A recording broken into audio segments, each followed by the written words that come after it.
This channel does not promote any violent, harmful, or illegal activities. All content provided by this channel is meant for an educational purpose only.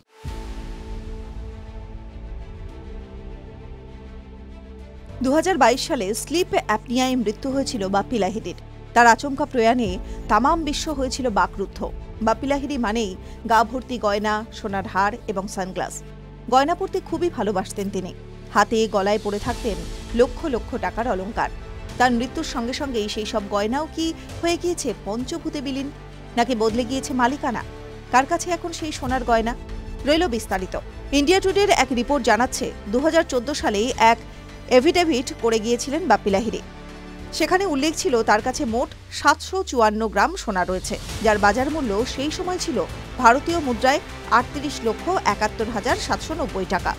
সেখানে আরও লেখা ছিল তার মৃত্যুর পর তার যাবতীয় অলংকারের দায়িত্ব পাবেন তার ছেলে বাপ্পা এবং মেয়ে রিমা। তার মৃত্যুর পর তার ইচ্ছাকে মর্যাদা দিয়ে সেই অলংকার গচ্ছিত রয়েছে রিমা এবং বাপ্পার কাছে। তবে তাকে বিক্রি করেননি মোটেও। রিপোর্ট জানাচ্ছে বাবার স্মৃতি হিসাবে তা গচ্ছিত আছে পরিবারের অন্তরে। তবে বাপ্পি লাহিড়ী যে শুধু গয়নারই মালিক ছিলেন তা নয়, গাড়িরও শখ ছিল তার।